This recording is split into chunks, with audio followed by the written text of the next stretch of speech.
Мектепке жол акциясы аясында қалалық мәдениет үйінде қайырымдылық жәрмеңке мен концерт ұйымдастырылды. Аталмыш кештің мақсаты көп балалы отбасыларға көмек көрсету және көп балалы отбасылардың мәртебесін көтеру. Біздің президентіміз әрқашан айтады ғой, бір балада далада қалмау керек деп. Соны ойлап, әйел азаматтар ешқашан балаларды есінен шығармайды.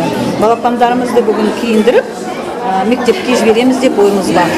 20 отбасына көмек көрсетеміз деген ойымыз бар. Қайырымдылық жәрмеңке барысында келушілердің назарына декреттік демалыста отырған әйелдердің өз қолымен жасаған бұйымдары ұсынылды. Жәрмеңкеден түскен ақшаға мектепке қажетті құрал жабдық алу көзделген. Наталья Велижанская 7 баланың анасы. Осы сынды шараларға үнемі қатысып отыратындығын алға тартты. Нам всегда помогает. Іскер әйелдер қауымдастығы бізге 5 жыл бойы көмектесіп келеді. Көп балалы әйелдер үшін бұл үлкен көмек. Мерекелік концертке қаламыздың 20-ға тарта өнерпазы қатысты. Сахнада қаламызға танымал әншілермен қатар өнерге енді қадам басқан әншілер өнерлерін көрсетті.